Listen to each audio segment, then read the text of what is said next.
두 번째 시간입니다. 자, 네 번째는요, 로마를 통한 정치적 통일입니다.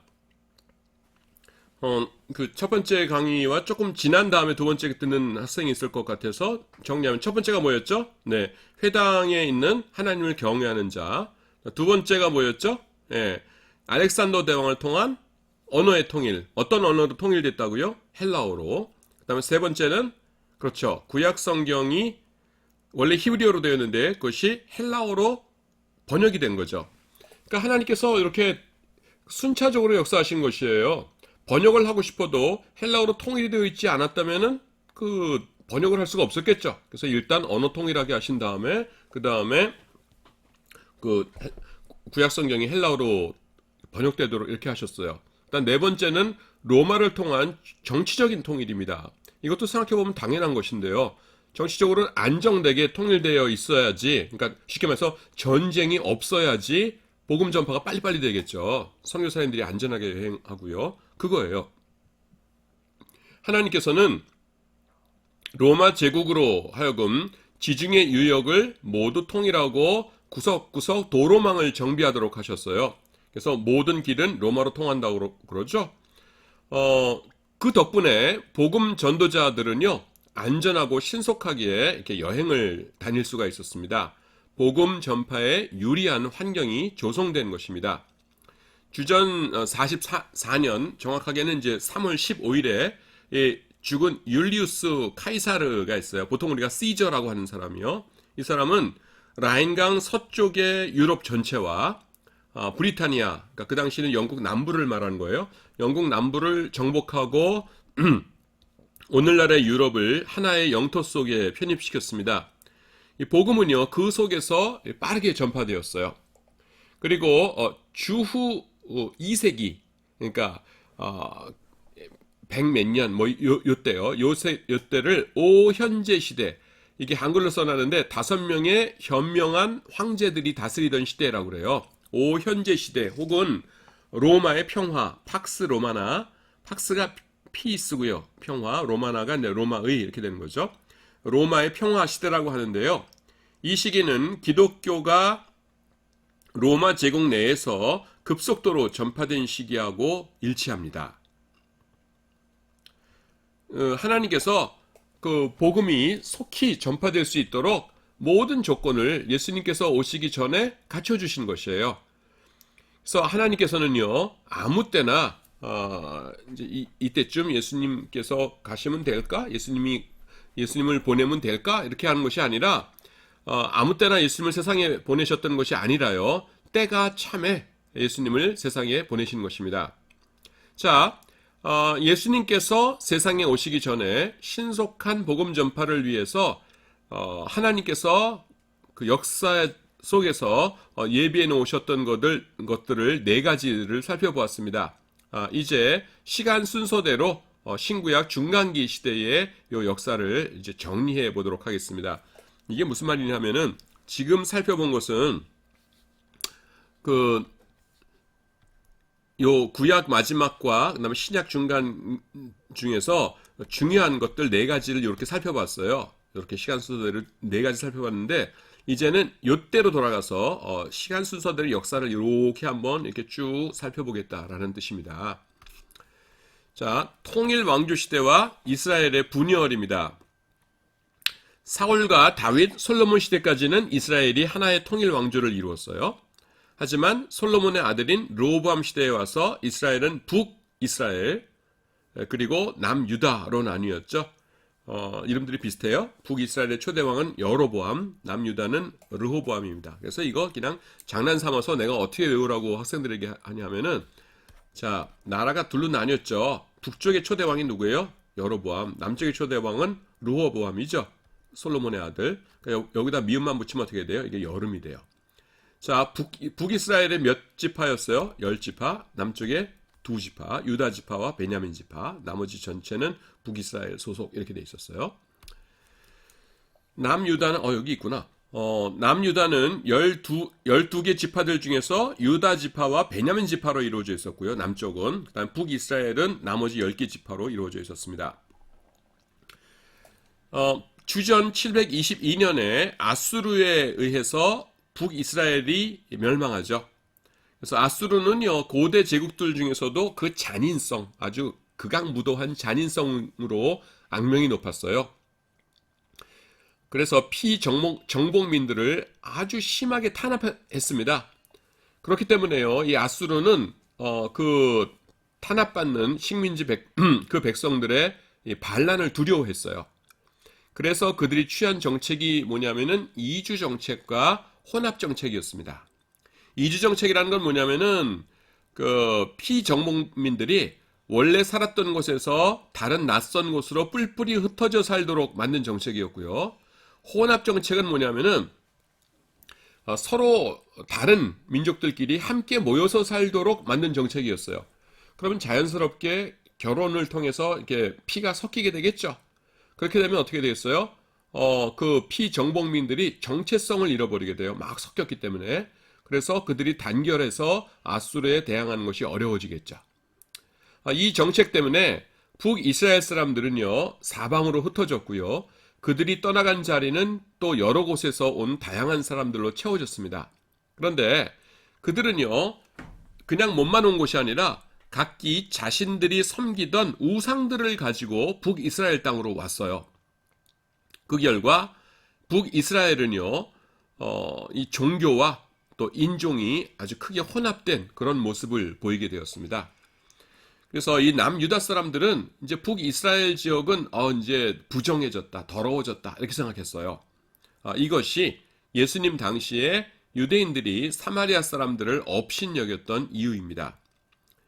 자, 주전 586년이 되면은 요 제목들이 계속 연도별로 나가요. 왜냐하면 내가 지금 계속 그 시간 순서대로 역사를 설명하기 때문에 그렇습니다. 주전 586년이 되면은 바벨론에 의해서 남유다가 망합니다. 북이스라엘이 망한 다음에 약 136년이 흐른 다음에 남유다는요, 바벨론에 의해서 망했어요. 이런 숫자 같은 거는 시험에 안 나요, 여러분. 남유다에 망했습니다. 역사를 보면은요, 구바빌로니아 제국, 그 다음에는 신바빌로니아 제국이 있는데, 이 남유다를 멸망시킨 것은 그 중에서 나중에 생긴 신바빌로니아 제국이에요. 그래서 이 바벨론 사람들은요, 유대인들을 바벨론으로 끌고 갔습니다. 아수르 사람들과 마찬가지로 끌고 갔죠. 그래서 이 사람들이 뭐를 형성했다고요? 디아스포라, 흩어진 자들이라는 뜻이라고 했죠. 디아스포라를 형성했고요. 또 예배를 위한 회당을 세웠어요. 그거는 앞에서 설명한 바와 같습니다. 자, 회당의 구성원 워낙 중요한 거니까 나온 김에 다시 한번 정리하면 다음과 같아요. 첫 번째는 누구예요? 유대인들이죠. 유대인들은 태어난 지 8일 만에 할례를 받은 이 태생적인 유대인들이고요. 그 다음에 개종자가 있었죠. 개종자는 어떤 사람들이에요? 이방인 신자들 가운데서 할례를 받은 사람. 받지 않은 사람은 뭐예요? 하나님을 경외하는 자죠. 자, 개종자들을 조금 더 설명합니다. 이 개종자들에게는요, 할례 증서가 발급되었어요. 오늘날도 교회에서 세례 받으면 세례 증서가 발급되잖아요. 그렇듯이 할례 증서가 발급되었습니다. 원래 유대인들은요, 이방인들과 함께 식사를 할 수 없었죠. 하지만 이 개종자들하고는요, 완전히 할례를 받은 사람이기 때문에 자유롭게 식사를 할 수가 있었어요. 또 이 사람들은요, 할례 증서를 보여주면은 예루살렘 성전의 중심부인 유대인 남자들의 뜰까지 들어가서 예배를 드릴 수가 있었어요. 요거는 처음 듣는 말일 수도 있으니까 조금 설명을 하게 되면은 그냥 여기다 그릴게요. 예루살렘 성전이 대충 이렇게 생겼어요. 그래서 여기가 뭐냐면은 성소 지성소가 있는 곳이고요. 그 다음에 여기가 유대인 남자들의 뜰, 그래도 남자는 써야죠. 그 다음에 여기가 유대인 여인들의 뜰, 여기가 이방인의 뜰이에요. 그래서 하나님을 경외하는 자들, 할례를 받지 못한 사람들은 요 바깥에서 예배를 드려야 됐고요. 그 다음에 유대인 여인들은 여기, 유대인 남자들은 여기까지 들어와서 예배를 드릴 수 있었거든요. 그 성소 지성소와 제일 가까운 곳. 그래서 근데 이 개종자들, 할례를 받은 사람들은 여기까지 들어올 수 있었다는 거예요. 여기는 이방인들 들어오려고 그러면은 잡아 죽였어요. 아니, 그러니까 내가 말을 험하게 하는 것이 아니라 진짜로 문자 그대로 잡아 죽였어요. 유대인들이 여기 이방인들이 들어오려고 그러면은 그 개종자가 딱 들어오려고 그러면은 어유 여기는 당신이 들어오는 데가 아닙니다. 여기를 들어오십니까? 그러면서 막았겠죠. 그럴 때 딱 보여주는 게 뭐예요? 그 할례 증서를 딱 보여주는 겁니다. 나는 할례 받은 사람입니다. 그러면 아이고 우리 형제이시군요. 오세요 하면서 이 안에까지 들어갔다는 것입니다. 자, 지금 그 얘기고요. 그래서 그 다음에 세 번째는 하나님을 경외하는 자입니다. 여러 차례 설명을 했어요. 자, 그 다음에 그 당시에 이제 이루어졌던 일이 뭐냐면은 탈구음의 번역입니다. 뭐 난생 처음 보는 거가 나올 텐데 그냥 개념은 어려운 것이 아니에요. 조금 전에 뭘 설명했냐면은 히브리어 성경, 구약 성경이 헬라어로 번역된 거를 70인경이라고 했다고 했잖아요. 요 헬라어, 그러니까 히브리어 구약 성경이 바벨론의 언어인 아람어로 번역된 것을 탈굼이라고 그래요. 탈굼이 그거예요. 원래는 TAR이니까 타르굼, 요즘 같으면 이렇게 번역을 할 텐데 옛날에 어떤 분이 이걸 그냥 아마 일제시대 때였겠죠. 그냥 탈굼 이렇게 해놓으셨어요. 그래서 그 다음부터는 그냥 탈굼으로 이렇게 통일이 되었어요. 구약 성경은 원래 히브리어로 기록되었죠. 그런데 바벨론의 포로로 잡혀가 보니까 그 사람들은 언어가 다른 거예요. 바벨론 아람어라는 언어를 사용하고 있는 것이에요. 그래서 바벨론으로 끌려간 유대인들과 그들의 자녀들은요, 차츰 자신들의 언어인 히브리어를 잊어버리고 바벨론 아람어를 주로 사용하게 되었습니다. 그랬겠죠. 그런데요, 그 자녀들은 보니까 히브리어를 몰라요. 바벨론 아람어는 잘 아는데, 근데 성경은 처음에 뭐로 적혀 있었어요? 히브리어로. 그러니까 자녀들이 성경을 읽어요? 못 읽어요? 못 읽는 거예요. 그래가지고서는 이 경건한 유대인들, 아버지들이 구약 성경의 일부를 바벨론 아람어로 번역을 했습니다. 자신의 자녀들을 위해서. 그래서 한 사람이 구약 성경을 다 번역할 수는 없으니까 그냥 아버지들이 생각하기에 중요하다고 생각하는 것을 이 사람은 뭐 창세기, 저 사람은 출애굽기, 어떤 사람은 그냥 신명기 아주 일부 이런 식으로 쪼가리 여기저기서 번역을 했어요. 그런데요, 초기에는, 그러니까 포로로 끌려간 초기에는요, 바벨론에서 살고 있는 유대인들의 사회적, 경제적 형편이 무척 안 좋았어요. 그래서요, 성경을 직역을 할 수가 없었어요. 그게 왜 그런지 설명을 할게요. 여러분, 성경이 어려워요, 쉬워요? 어렵잖아요. 쉬우면 못하러 주석을 쓰겠어요? 그냥 읽으라고 그러면 되지. 성경은 어려워요. 근데 그 어려운 성경을 그대로 직역을 해 놓으면은요, 이 성경을 읽다가 모르는 것이 있을 경우에 물어볼 사람이 있어야 돼요. 자, 나라가 망하기 전에 이스라엘에서 살고 있었을 때는 이 문제가 쉽게 해결됐죠. 누구한테 물어보면 돼요? 그 학교에 가서 라삐에게 물어보면 돼요. 라삐님, 이 성경 구절 어제 집에서 읽었는데요. 무슨 소리인지 모르겠어요. 아빠도 모르신대요. 이거 설명 좀 해주세요. 그러면은, 이리 가져오너라. 이 구절은 뭐냐 하면은, 이렇게 설명을 해줄 수 있겠죠. 그런데요, 이 사람들 지금 어떤 형편이에요? 전쟁에서 져서 포로로 끌려왔죠. 그러니까 이 포로로 끌려온 유대인들은요, 학교를 세우고 아이들을 가르칠 랍비를 모시고 정기적으로 돈 내가면서 아이들을 학교에 보내서 교육을 실시할 형편이 돼야 안 돼요. 되지 못하는 거예요. 그래서 어떻게 했냐면은 경건한 유대인들은요, 히브리어 성경을 바벨론 아람어로 번역하면서 이 본문에 간단한 설명을 함께 포함시켰어요. 아이고, 이건 내 아들 녀석이 무슨 말인지 잘 모르겠다 그러면 거기다가 그 설명을 같이 포함시켜서 성경을 번역했어요. 그래서 자녀들이 그것을 그냥 읽기만 해도 누구한테 안 물어봐도 내용을 이해할 수 있도록 그렇게 했어요. 나중에요, 그 바벨론 유대인들의 형편이 나아졌어요. 그 다음에는 이제 학교가 세워질 수 있었죠. 그때는요, 모르는 것이 있으면은 학교에 가서 랍비에게 물어볼 수가 있었겠죠. 그렇기 때문에 후대에 이제 포로기 이후에 그 후대에 바벨론 아람어로 번역을 할 때는요, 직역을 했어요. 직역을 했지만은 초기에는 그렇게 할 수가 없었어요. 자, 그런데 훗날 이제 형편이 좋아졌을 때 그 번역본들을 수집해서 정리하고자 하는 랍비들이 있었어요. 요것을 번역한 사람은 누군지 몰라요. 그냥 곳곳에 있던 경건한 아버지들이에요.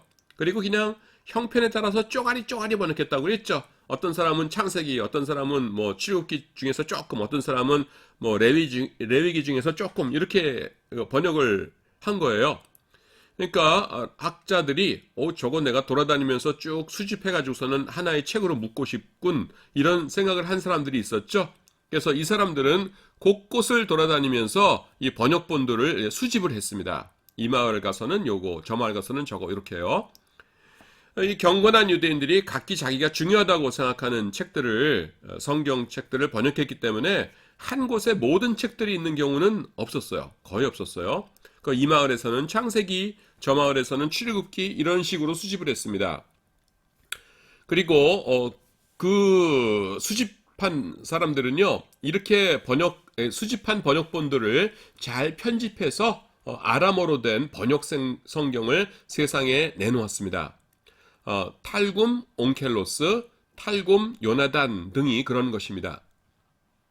여기 온켈로스, 요나단 이러는데요, 이것은 번역자의 이름이 아니에요. 번역한 사람은 누군지 몰라요.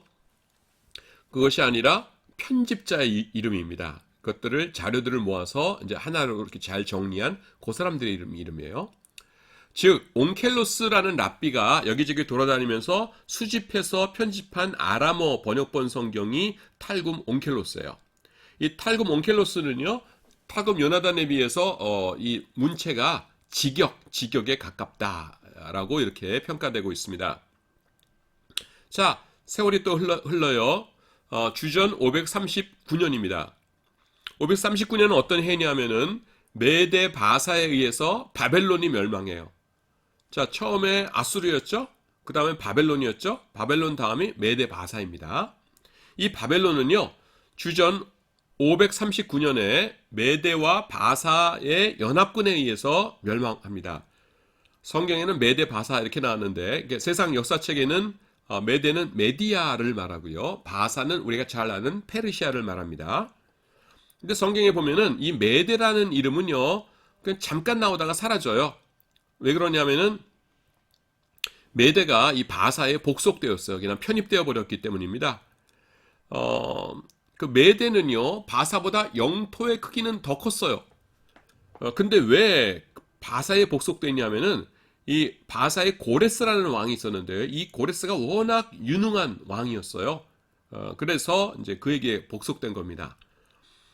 그런데요, 메데 사람들이 고레스 왕에게 복속되는 것을 이렇게 막 가슴 아파하고 막 분통 터지는 일이다 이렇게 생각하고 그러질 않았어요. 왜냐하면은 이 고레스가요, 메데의 공주의 아들이었어요. 그러니까 메데의 자기네 나라 공주님이 바사에 가가지고서는 거기 결혼을 해가지고서는 낳은 아들이 이 고레스였어요. 그러니까 고레스도 우리 엄마 나라 사람들이네. 그러니까 잘 대해줬고, 우리 공주님 아들이구만 하면서 메데 사람들도 고레스에 대해서 저항이 없었어요. 자, 이 성경에는요, 이 바사 제국의 왕들이 4명이 등장합니다.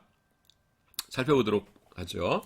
이거는 왜 하냐면은 구약 성경에 나오긴 나오는데 이 사람들의 이야기가 여기저기 흩어져서 나와요. 아마 에스라서, 느헤미야서 뭐 이런 여러 군데 흩어져서 나와요. 에스더서에도 나오고 학개서에도 나오고 스가랴서도 나오고 뭐 이런 식으로 막 흩어져서 등장하기 때문에 스가랴서는 좀 살펴봐야겠네요. 예. 하여튼 뭐 스가랴서가 그때 인물이긴 하죠. 그래서 이제 그거를 이제 한 군데 이렇게 모아서 우리가 살펴보는 것이 필요하겠다 해서 이렇게 한 군데 모아봤습니다. 자, 먼저 이제 고레스입니다. 이 고레스는요, 유대인들에게 귀환을 허락해 줍니다.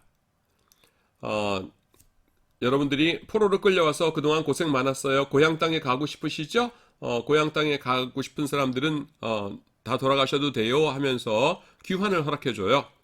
그래서 유대인들이 와 기뻐하면서 전체 다는 아니고요. 그 중에 일부가 이스라엘 땅으로 돌아오는데 누구를 중심으로 해서 돌아오냐 하면은 요 스룹바벨이라고 하는 사람입니다. 스룹바벨. 이 스룹바벨을 중심으로 해서 이스라엘 땅으로 돌아와요. 이것을 1차 귀환이라고 부릅니다. 1차 귀환.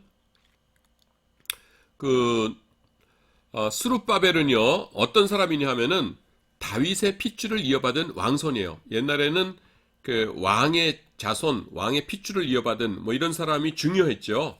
그래서 스룹바벨이 다윗 왕손이었어요. 그리고 요때 돌아온 때 이야기가 에스라 1장에서 3장까지에 실려 있어요. 그 사람들은 이제 이스라엘 땅에 돌아와서 뭘 했습니까? 성전 건축을 시작했죠. 하나님의 성전부터 지어야 돼 하면서 성전 건축을 시작했는데 이 주변 사람들이 막 방해했어요. 그래가지고서는 공사가 그만 중단되고 말았습니다. 역사책에는요, 이 고레스와 그 다음에 이제 배울 다리오 왕 사이에 캄비세스라는 왕이 있었다고 이렇게 나오는데 역사책에는 성경에는 캄비세스라는 사람이 한 번도 등장하지 않아요. 그래서 그냥 건너뜁니다. 그래서 성경에 나오는 그 다음 왕은 다리오예요. 다리오는요, 그 학계 스가랴 시대의 왕입니다. 그 학계 스가랴서의 내용이 뭐예요? 이 성전을 열심히 짓는 거죠.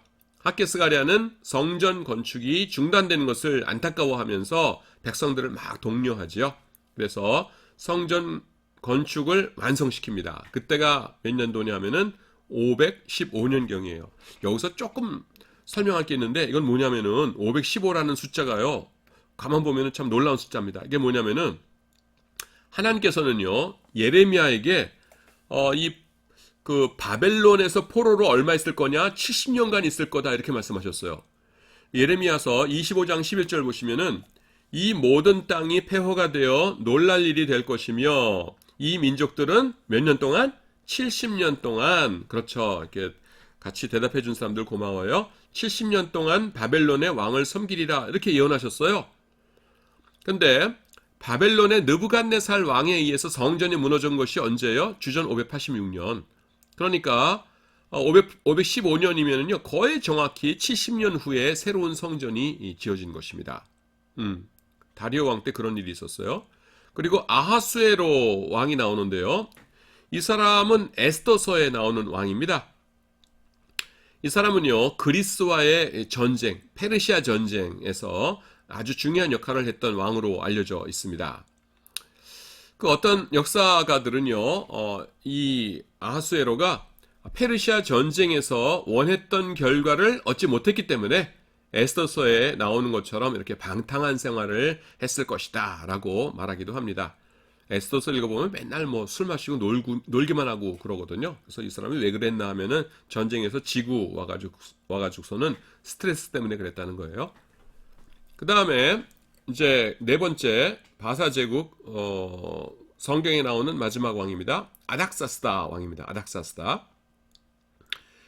이 사람은요 누구 시대냐면은 에스라 느헤미야 시대예요. 그 에스라는 어떤 사람이에요? 학사 겸 제사장이라는 별명을 가졌던 사람이죠. 이 사람이 많은 유대인들과 함께 귀환을 했습니다. 이것을 2차 귀환이라고 그래요. 1차 귀환은 언제였죠? 아까 고레스 왕 때 여기 있었나요? 고레스 왕 때 스룹바벨을 중심으로 귀환했다고 그랬죠. 그것을 1차 귀환이라고 하고요. 요거는 에스라가 사람들을 데리고서는 같이 와요. 이걸 2차 귀환이라고 했어요. 그리고 이제 느헤미야인데요. 느헤미야는 원래 어떤 사람이었냐면은 아닥사스다의 술 맡은 관원장이었어요. 근데 그 사람도 유대인들을 데리고 유대 땅으로 돌아옵니다. 이것을 3차 귀환이라고 부릅니다. 이 사람은 이제 아닥사스다 왕에 의해서 총독으로 임명을 받아서 유대 총독으로 일을 했지요. 그리고 이 에스라와 느헤미야는 무슨 일을 했습니까? 예루살렘 성벽을 완성시키는 일을 했죠. 아까 하케스가랴는 무슨 일을 했다고 했어요? 성전을 쌓는 일을 했고요. 성전을 짓는 일을 했고, 에스라 느헤미야는 예루살렘 성벽을 완성시키는 그런 일을 했습니다. 자, 여기서 잠깐 술 맡은 관원장이라는 것이 어떤 것인지 간단히 좀 설명을 하고 싶어요. 이 술 맡은 관원장이라는 직분은요, 창세기의 요셉 이야기에도 나오죠. 어디 나와요? 감옥에 갇혔을 때 술 맡은 관원장과 떡 맡은 관원장 이렇게 나오죠. 가끔 가다가 이렇게 성경에 등장합니다. 네, 느헤미야서에도 나오고요. 근데 이게 도대체 뭘까? 좀 여러분들이 개념을 잡아두는 것이 좋을 것 같아요. 글자 그대로 보면은 그 술 창고를 맡아서 이제 열쇠 꾸러미 가지고서는 술 창고에 있는 술 아무나 못 가져가도록 이렇게 관리했던 사람처럼 보이는데 그렇게 간단한 일을 했던 사람이 아니에요. 이 고대 왕궁에서는요, 왕과 왕후 그리고 비빈들 그리고 그들의 자녀들이 왕궁과 그 근처에서 생활했습니다. 그들은요, 그러니까 왕족들이죠. 쉽게 말해서 왕족들은 매일 식사를 해야 했고요. 또 그들의 생일에는 잔치가 열렸는데 그들의 서열에 따라서 차등적인 잔치가 열렸어요. 그랬겠죠. 높은 사람은 더 화려한 잔치, 낮은 사람은 조촐한 잔치 그랬겠죠. 그래서 왕비의 아들의 생일에는, 예를 드는 거예요. 왕비의 아들의 생일에는 소를 몇 마리 잡고 술을 몇 통 사용하고, 그 다음에 또 비빈, 그러니까 왕비보다 낫죠. 이 사람의 아들에는 생일에는 소는 못 잡고 뭐 닭을 몇 마리 잡고, 그 다음에 술을 몇 통이 아니라 그냥 몇 병 사용한다. 이런 식으로 이제 그게 딱 정해져 있었어요. 또 외국에 사신이 오거나 또 개선 장군이 돌아왔을 때도 왕궁에서 연회가 열렸어요. 또 이 왕의 일상적인 식사, 매일 먹던 식사와 지금 이제 대충 설명한 이 모든 잔치들을 총괄해서 관리했던 사람이 누구냐 하면은 술 맡은 관원장입니다. 그래서 이 사람이 음식의 독을 풀면은요, 왕족들이 그냥 그날로 몰살할 수도 있었어요. 그렇기 때문에 이 술 맡은 관원장은요, 왕의 측근 중에서도 최측근이 맡는 것이 관례였습니다. 유대인들의 실망과 하나님의 뜻에 대해서 살펴보도록 하겠습니다. 이게 갑자기 뭐지 그럴 텐데, 그러니까 이게 찬찬히 읽어보면 나와요. 이 말라기 책을 보면은요, 사람들이 하나님께 실망한 것으로 나타나요. 그렇죠. 그 사람들은요, 하나님을 섬기는 일에 그다지 열심을 내지 않습니다. 그리고요, 말라기에는 헌물은 하나님께 드리는 제물, 이것은 헌물은 흠 없는 것으로 드려야 한다. 또 11조를 정확하게 드려야 한다라는 그런 내용이 등장합니다. 왜냐하면 이 사람들이 제대로 하나님을 섬기지 못하고 있었으니까 이런 말씀이 등장하는 것이죠. 그래서요, 그들의 신앙 자세는 분명히 잘못된 것이었어요. 11조도 제대로 안 드리고 그랬으니까. 근데 한편으로는요, 우리가 이렇게 그 사람들 입장이 되보면은 또 이해가 되기도 해요. 왜냐하면은요, 그들로서는요, 최선을 다했지만 변한 것은 아무것도 없어 보였기 때문입니다. 자, 고레스라는 좋은 왕이 나타났어요. 그래서요, 그냥 자신들이 살고 있던 그 고레스가 살고 있는 그 근처, 거기서, 그러니까 메소포타미아 지역이나 뭐 그 근처에서 갈대아 땅에서 그냥 그대로 살아도 되는 상황이었어요. 하지만 그들은요, 하나님을 섬기기 위해서 그 먼 거리를 여행해서 예루살렘까지 온 겁니다. 요거는 지도를 조금 보여드릴까요? 자, 여기가 이제 이스라엘이고요. 이스라엘이고, 여기가 이제 메소포타미아입니다. 여기가 유프라테스강, 여기가 티그리스강이래요. 그리고 가운데에 있는 지역을 메소포타미아라고 그래요. 그래서 갈대아 지역이 여기거든요. 그래서 여기서부터, 여기는 사막이고요. 여기를 삥 돌아가지고서는 이 먼 거리를 여행해 온 거예요. 굉장히 먼 거리죠. 그땐 다 걸어서 왔는데, 그 성전을 건축하기 위해서요, 모든 난관을 극복하고 노력해가지고선 드디어 초라하나마 성전을 완성시켰어요. 그들은요, 성전이 완성되면은 하나님께서 무슨 특별한 역사를 이루어주실 줄 알았을 겁니다. 그런데요, 어떻게 됐습니까? 아무 일도 일어나지 않았어요. 그래서 그들은 마음을 바꿨어요. 아, 성벽까지는 완성시켜야겠구나. 그래가지고서는 우리가 느헤미야서에서 보는 것처럼 갖은 난관을 다 헤쳐가면서 성벽을 완성시켰어요. 뭐, 북쪽에서 이상한 사람들이 막 방해하고 그랬죠. 근데 이 모든 것들, 그러니까 성전을 짓고, 그 다음에 성벽을 완성시키고 하는 것은 그 유대인들, 돌아온 유대인들의 커다란 헌신을 바탕으로 이루어졌죠. 그런데 성전과 성벽을 완성했는데도요, 아무런 변화가 나타나지 않았어요. 그들은 여전히 초라한 식민지 백성입니다. 그러니까 어떻게 되겠어요? 실망하는 거죠. 하나님 왜 이러세요? 왜 아무것도 안 해주세요? 이러면서 실망하는 겁니다. 하나님이 없다고 하면서 뛰쳐나갈 용기는 없어요. 그렇다고 해서 뭔가를 또 열심히 해볼 마음도 나지 않습니다.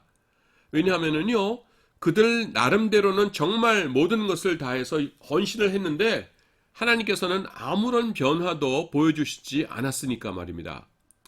하지만요, 하나님께서 그들에게 아무런 변화도 보여주시지 않은 것은 축복이었습니다.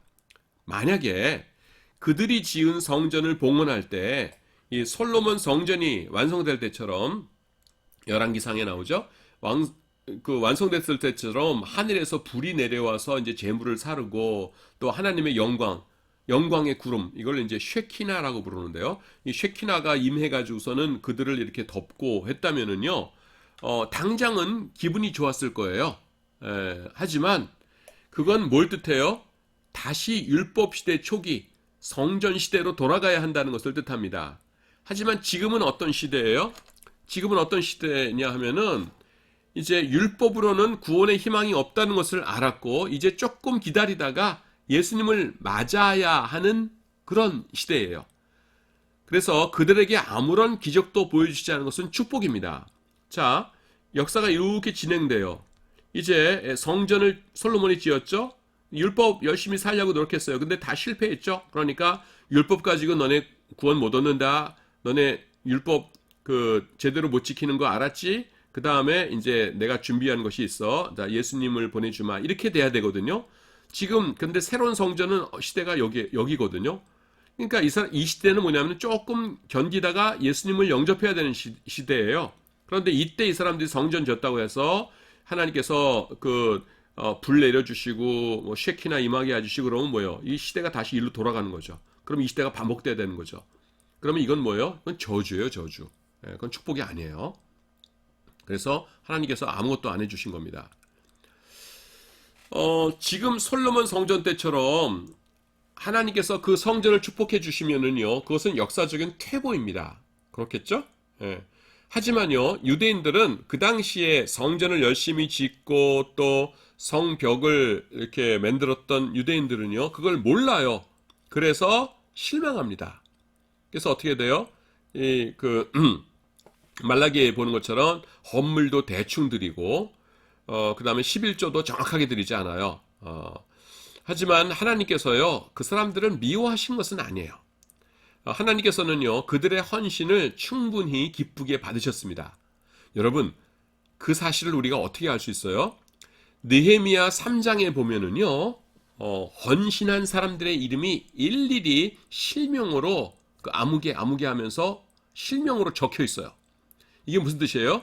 하나님께서 그들의 헌신과 수고와 땀과 눈물을 기억하신다는 뜻입니다. 이 헌물 자체를 놓고 본다면요, 솔로몬 왕 때의 백성들이 더 큰 재물을 바쳤어요. 하지만 그 시대에는요, 그냥 방백들이 얼마를 드렸다 이렇게만 나옵니다. 그 재물 바친 사람들의 실명은 거론되지 않아요.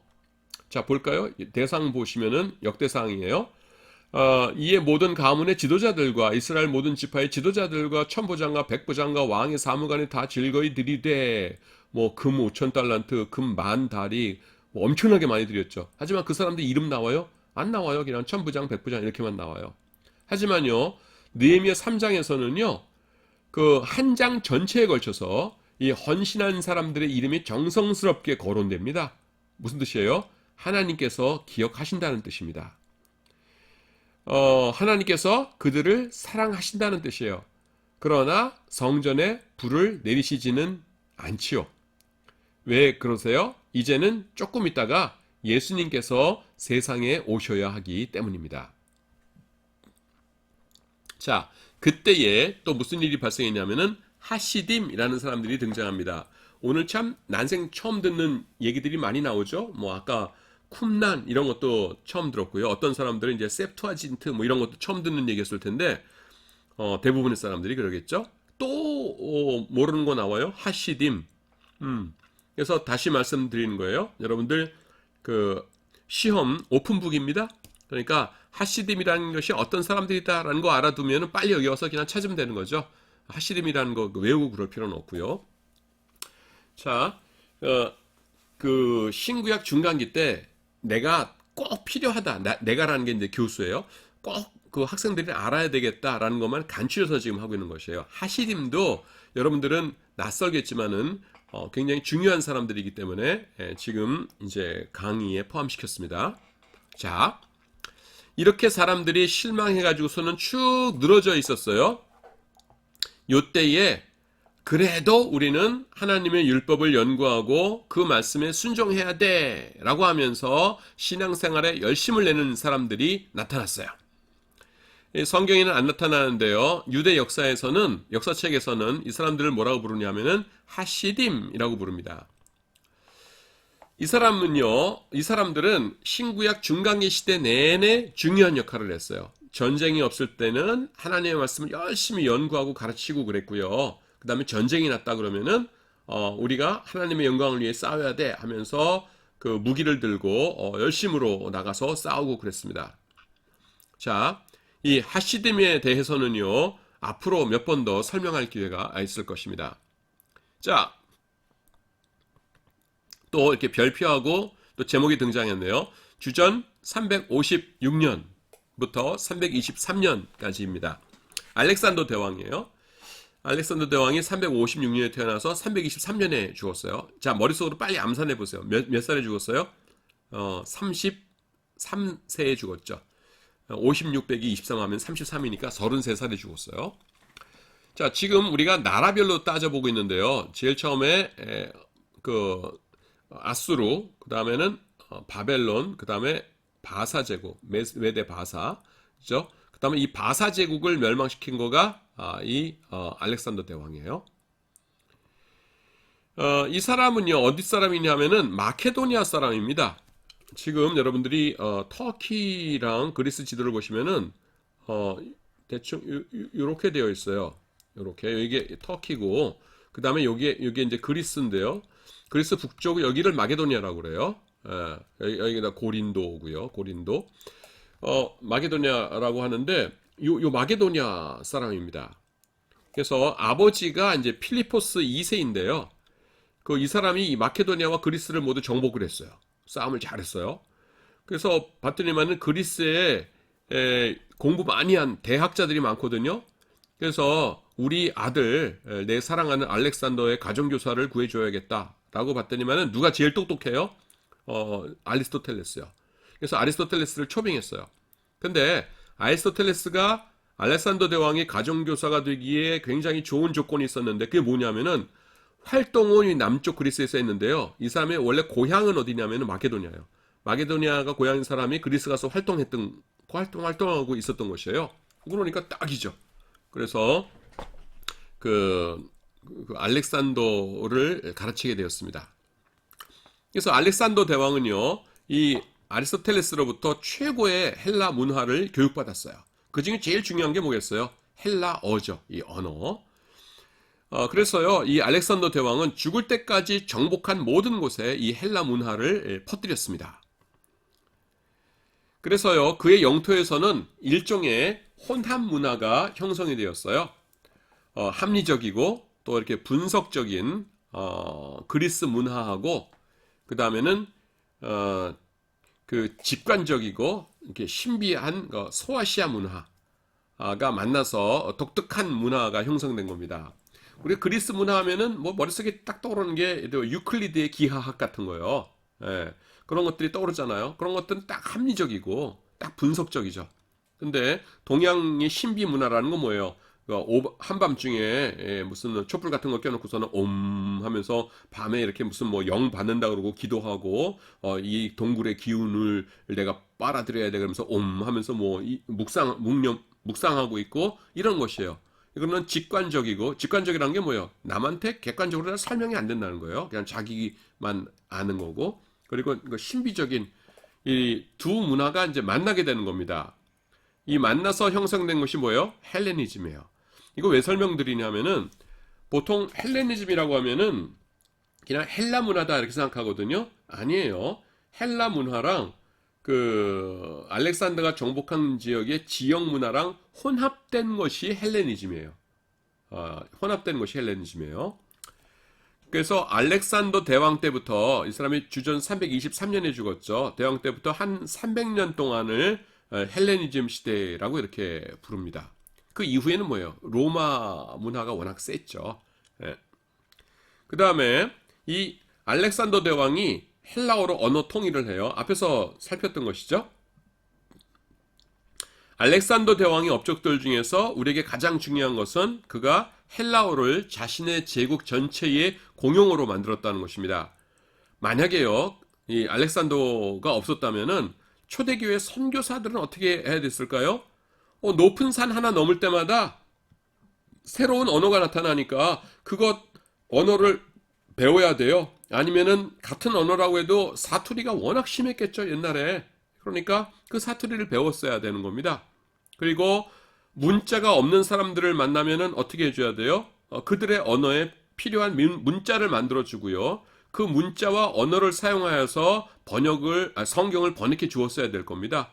그러니까 얼마나 선교가 더디게 이루어졌겠어요. 그래서 이 알렉산더 대왕이 점령했던 곳 내에서는 전부 다 헬라어를 쓰니까 그냥 쫙 그 번역이 금방금방 되는 겁니다. 전도가 빨리빨리 되는 거예요. 근데 이 북쪽에 누가 있었어요? 슬라브 사람들이 있었어요. 슬라브족. 러시아입니다. 러시아를 슬라브족이잖아요. 근데 이 사람들에게 전도를 하려더니 이 사람들은 언어는 있는데 문자가 없었어요. 그래서 제일 처음 간 그 선교사들 중에 하나가 누구냐면은 두 명이구나. 키릴 형제예요. 키릴 형제가 가가지고선 전도를 해주면서 이 러시아의 문자를 만들어 줍니다. 신약 성경을 잘 아는 사람이 있으니까 이 그리스 문자를 기초로 해서 이 슬라브 문자를 만들어줘요. 그게 뭐예요? 지금 러시아어 문자요. 그래서 여러분들이 아래 한글이나 이런 데 보면은 그 특수 문자 가운데서 키릴 문자라는 것이 있어요. 키릴 문자가 뭐냐면은 러시아 문자입니다. 뭐 이렇게도 있고 그다음에는 이렇게도 있고 이걸 이라고 그러고요. 이 크라트교의 메아키즈나트 비어르디즈나 뭐 이런 것도 있고 그렇지 않습니까? 저는 뭐 옛날에 한 학기에 했었어요. 80년대에 대학 다닐 때 다 잊어버렸는데 이제 요런 그 러시아어 문자들 이 러시아어 문자들을 만든 사람이 키릴 형제예요. 그래서 이 문자 이름을 키릴 문자라고 그럽니다. 만약에 슬라브족도 알렉산더 대왕한테 그 정복되었더라면 이 사람들도 헬라어를 알 수 있었겠죠. 근데 그런 곳이 아니었거든요. 그러니까 전도를 하니까 얼마나 힘들었어요. 지금 그 얘기하는 겁니다. 그래서 하나님께서 알렉산더를 통해서 이렇게 그 언어를 통일시키셨어요. 그래서 훗날에 선교사들은요 헬라어만 할 줄 알면은 그냥 로마 제국 어디에 가서든 복음을 전파할 수가 있었어요. 그 알렉산더는요, 이건 내가 농담 삼아 써는 건데 왜 자기는 가는 데마다 늘 승리를 하는지 신기했을 겁니다. 근데 그게 뭐예요? 그냥 하나님의 도구로 사용된 것이에요. 잘난 것이 아니라. 그래서 그 다음에 하나님께서 원하셨던 곳을 딱 정복하자마자 어떻게 됐어요? 말라리아, 열병 걸려서 죽습니다. 그러니까 우리가 부러워할 게 하나도 없는 사람이에요.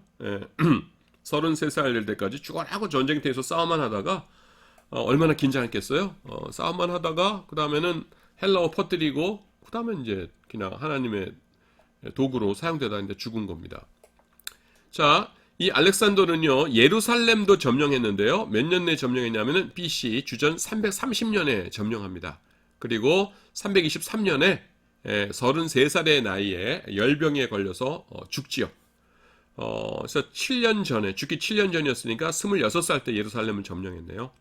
근데 이 사람이 죽었을 때 후계자가 될 아들이 없었어요. 그래서 이 알렉산더 대왕의 왕국은요, 함께 싸웠던 장군들에 의해서 분할되고 맙니다. 여기 이렇게 막 써놨는데 지도를 보는 게 좋을 것 같죠? 그냥 지도는 내가 그냥 그릴게요. 자,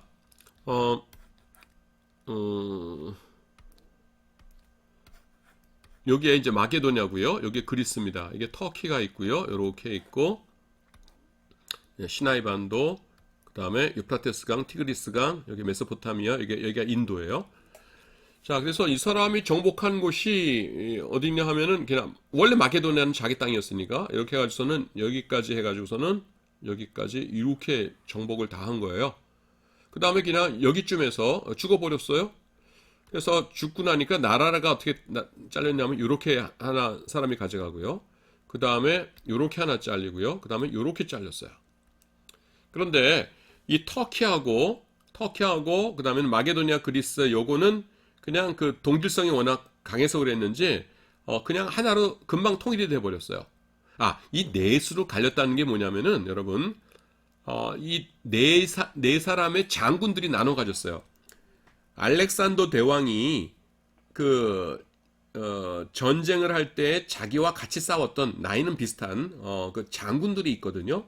그 장군들이 알렉산더가 죽고 나니까 뭐 왕자님이 있다 그러면은 그 왕자님을 왕으로 모실 텐데 왕자가 없이 죽었으니까 그냥 장군 4명에서 우리 사이좋게 나눠 갖자 해서 나눠 가진 겁니다. 그리고 조금 있다가 경계선은 사라져 버려요.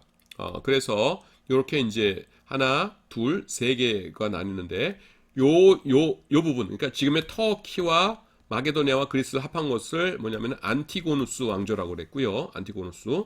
그 다음에 이 초록색이 경계선이에요. 지금의 그러니까 뭐 이란, 이라크, 그 다음에 인도 북서부 지역 요것을 다스렸던 왕조를 셀류키드 왕조라고 그랬고요.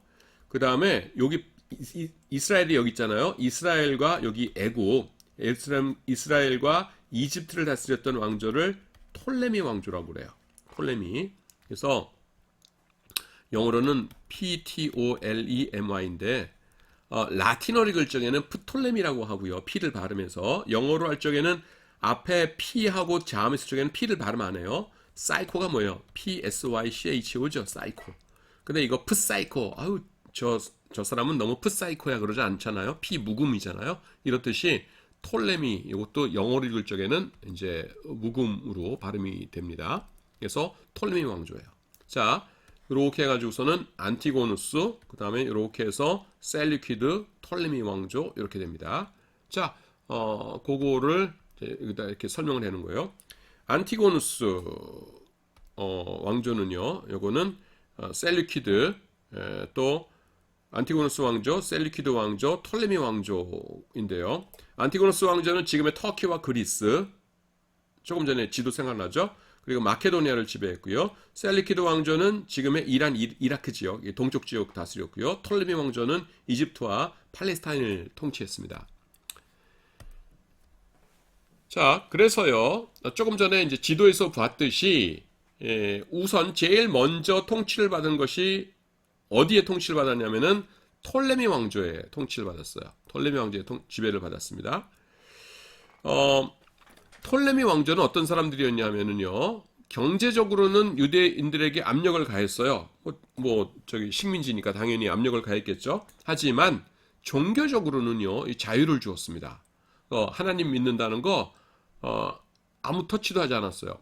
그래서 이집트 사람들은 유대인들하고 옛날부터 교류가 있었기 때문에 이 유대인들의 종교, 그 사람들이 그렇게 좋아하는 종교 마음대로 믿게 해도 이 톨레미 왕조에게 해가 없다는 것을 알고 있었어요. 그리고요, 그 이집트 북부의 나일 삼각주 서쪽에는 그 알렉산드리아라고 하는 도시가 있었습니다. 그래서 뭐 지금도 있는데 이렇게 있고요. 그 다음에 여기 나일 삼각주가 있고 여기에 커다란 도시가 있어요. 알렉산드리아. 그래서 알렉산드리아는요, 여기 나일강 유역에서 생산된 농산물을 이 로마 제국이나 약간 그 각국으로 수출하는 수출항이었어요. 근데 알렉산드리아는 5개의 구로 이루어져 있어요. 서울이 구가 25개라고 하던데 알렉산드리아가 그 당시에 5개의 구로 이루어져 있는데 그들 중에서 2개의 구가 유대인들의 구였어요. 그러니까 경제적으로 항구니까 부유했죠. 그러니까 유대인들이 많이 진출해 있었습니다. 50분이 지났어요. 자, 두 번째 시간 여기서 마치도록 하겠습니다. 자, 여러분들 수고하셨습니다.